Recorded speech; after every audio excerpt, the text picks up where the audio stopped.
Erika, Grace and I will support you and your babies the way you and Charlie were there for us in our darkest days. Charlie,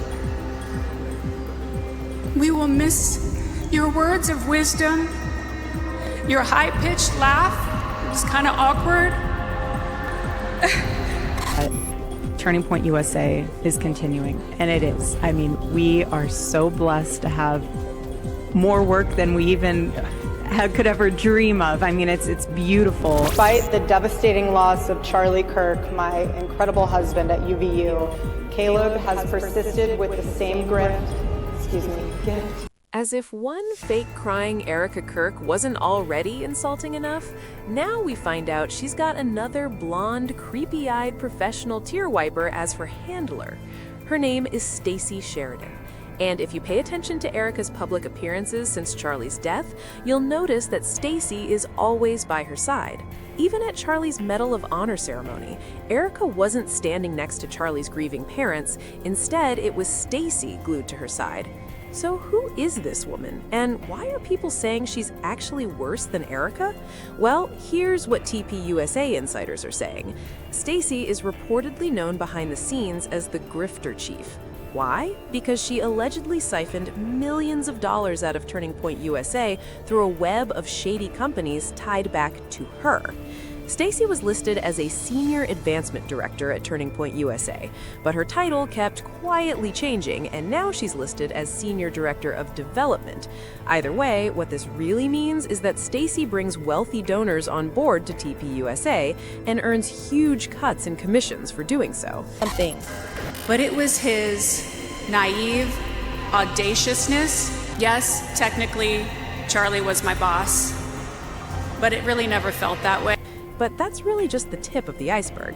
Once you start looking into Stacey, there's so much creepy stuff that comes up that it ends up making Erika look innocent by comparison, and that's saying something. Do you see anything wrong with this photo? There is a noticeable gap between Erika Kirk and Charlie's parents during the Presidential Medal of Freedom ceremony. Why aren't they consoling each other? Instead, you have Stacey Sheridan holding Erika. This screams PR move and not grief from Erika, while Charlie's parents are the only ones who look genuinely devastated. And then here's Stacey again, sitting next to Erika in the car on their way to speak at Charlie's memorial. Charlie! Charlie! Charlie! Charlie! Love you, Erika! Charlie! Charlie! Erika's acting skills were cringe. Just wait until you see Stacey. She honestly gives Erika a run for her money when it comes to wiping non-existent tears. At least Erika had the decency to bring a handkerchief as a prop. Stacey doesn't even bother. There was a moment when Stacey spoke at Charlie's memorial, or she did this quick little gesture like she's wiping away a tear, except there's clearly nothing there. But that's not even... Charlie, we will miss your words of wisdom, your high-pitched laugh. It was kind of awkward. And the way your voice would always soften when you spoke to Erika and your children. The worst part about Stacey's speech. This was supposed to be an eulogy, but let's dissect what Stacey actually said. My name is Stacey Sheridan. 8 years ago, I met Charlie in a crowded ballroom in West Palm Beach at a David Horowitz Freedom Center event. Very important big donor event. Name drop, David Horowitz, of course. Oh, and it was in Palm Beach of all places, but don't think much of it, it's just a coincidence. And then Stacey immediately points out that she didn't think much of Charlie at first. We spoke briefly, we exchanged cards, and I thought nothing of it. Okay, that's an interesting way to start a eulogy. And then Stacey says Charlie went on a quest to hire her, and what finally convinced her? How naive he was. What ultimately made me want to join Charlie's cause and Charlie's team, because he began a quest to hire me after meeting me. I was reluctant at first, but it was his naive audaciousness to change the world. Now, this next part is equally wild because Stacey goes on to talk about how, yeah, technically Charlie was her boss, cue the grimacing little smile, but she always... Yes, technically Charlie was my boss, but it really never felt that way. Far more than my boss, I felt like he was my little brother.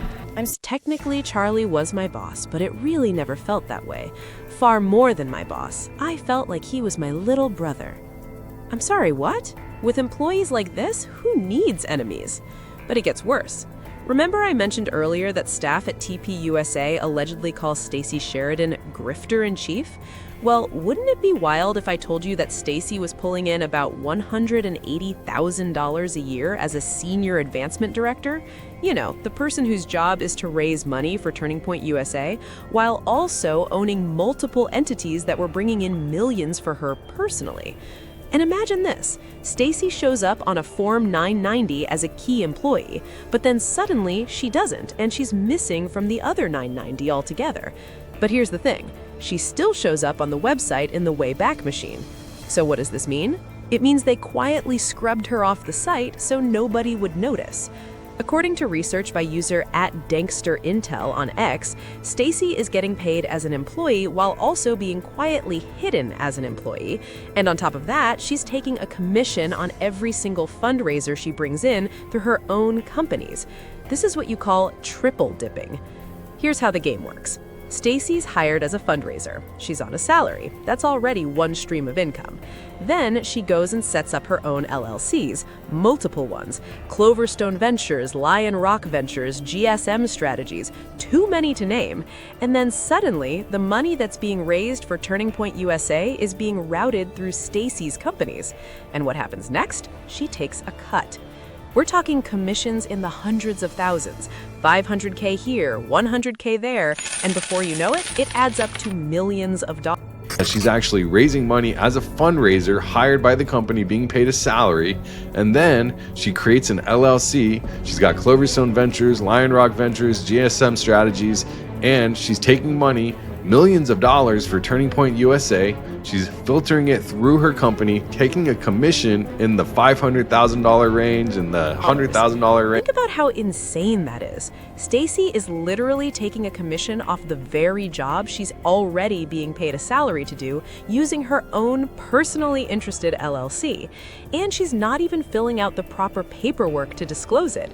Because here's the thing, there are required forms for this. Schedule L, Schedule G.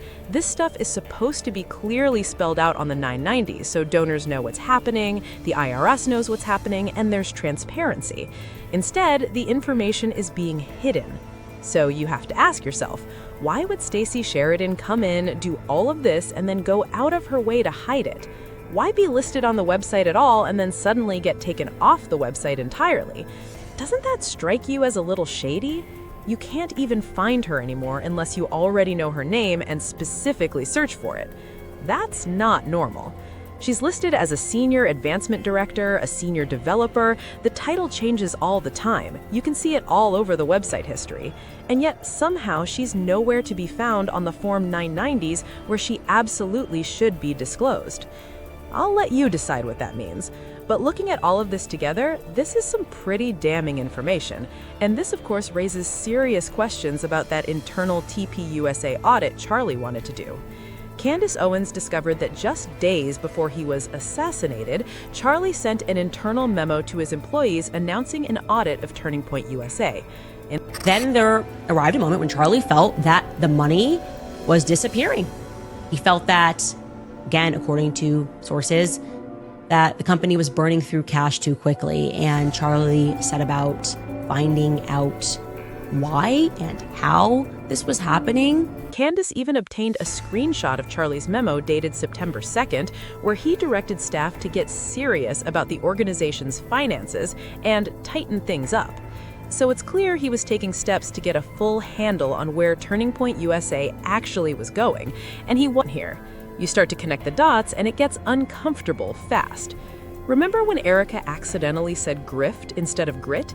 That slip of the tongue suddenly feels less like a mistake and more like the only moment Erika actually told the truth. Caleb has persisted with the same